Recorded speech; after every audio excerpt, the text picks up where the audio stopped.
The district's push to legalize possession of small amounts of marijuana is in jeopardy.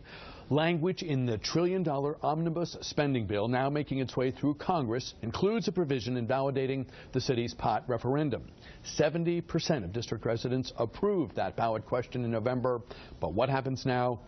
Very much up in the air. Joining us now, Walter Smith. He's head of DC Appleseed. Doug Sloan is vice president of the branch of the NAACP. Adam Eidinger is a marijuana reform advocate. Welcome all. Good to have you here. Walter Smith, what should city leaders do now as it becomes increasingly clear that the district doesn't have many friends in either party when crunch time comes on Capitol Hill, lawmakers signaling that there are issues more important than sort of basic democracy? I think city leaders should use all the tools at their disposal to fight back. I think there are arguments available that the action of the Congress did not invalidate the referendum. As Mrs. Norton has pointed out, all it prohibited was enacting something. I think there's a good argument that the initiative has already been enacted.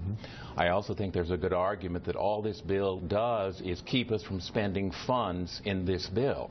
It doesn't prohibit us from spending other funds we already have in our reserve accounts. And I think city leaders should say, all right, we'll do what we did last year during the federal shutdown.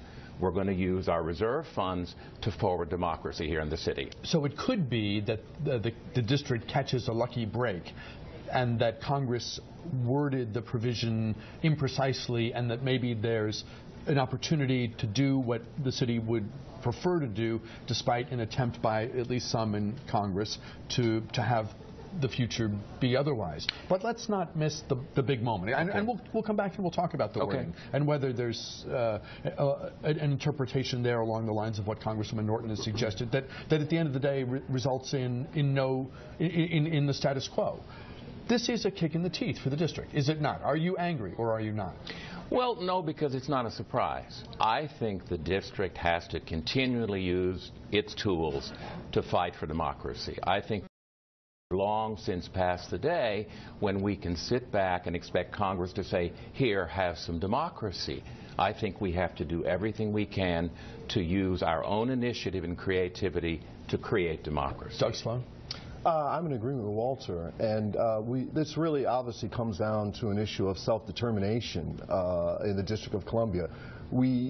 It's been too long that the district has been used as a bargaining chip by those in Congress to, get what they want with the Republicans. Republicans will say, well, we want this, and then some Democrat will come forward and say, well, we can forward this with the District of Columbia, and we lose a little bit of our rights or self-determination or some type of initiative that we voted on. And that's been long since the time where that should have ended. We need to really focus on getting self-determination and statehood within Congress to be able to stop this travesty from happening. And a lot of this happens on the Democrats' watch. A lot of this happens when the Democrats are using us, President Obama included, as a bargaining chip. And it's a travesty. So we really have to focus on statehood and self-determination and voting rights to stop this from happening in the future. Adam, you've signaled that you intend to use this as a mobilizing moment. Can you talk about that in further detail?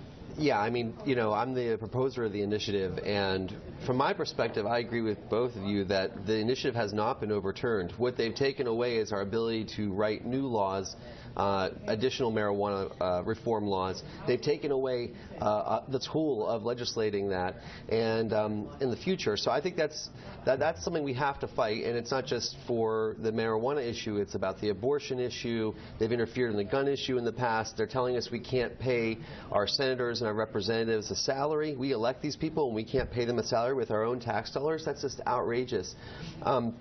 So what we're going to do is next year begin our democracy movement. It's going to come out of the marijuana community, but I think it's broadening rapidly. I know DC Vote's very interested in doing activities, and so one of the things we're planning on doing is not asking permission and setting up a democracy statue on the National Mall in front of the Capitol, probably at 3rd Street. We will set it up with no permission from the Park Police. We don't think we have to ask the federal government for permission to do this. If they want to arrest us while we do it, so be it. It'll draw attention to the cause of DC democracy. But we plan on holding that space as long as we have to, and that might be years. So right now I'm putting together groups of volunteers that want to staff it. You can't sleep there, but you can be awake there and you can hold a vigil. And I think that vigil needs to take place. And also to send a message to the new Congress that you're here in D.C. and this has been an ongoing, festering problem. And the scab that's been on that problem has been ripped off by this initiative. The whole world is now seeing how undemocratic Congress has treated Washington. It seems to me and I've said this before, we're at a fork in the road moment. This is the sort of thing that can really awaken people to the shabby treatment that the city's residents have always received. We talk an awfully good game as a nation when it comes to democracy, and yet we're what?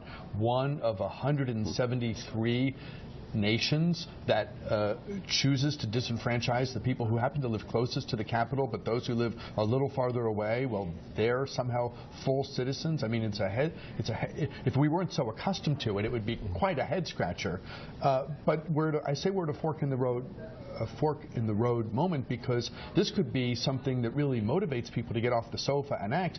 But if it doesn't, Doug Sloan, then the city is signaling that you're willing to accept second-class treatment. And we know what happens when you signal you're willing to accept second-class treatment. Get ready for a whole lot more. Yeah, and we've seen a lot of demonstrations over the past few months. There was a great demonstration in D.C. this weekend, and I actually took a part of the March Against Violence, which was in downtown Washington. It was a very diverse march. It drew thousands of people. It was put on by National Action Network, I think, in conjunction with the NAACP and the Urban League.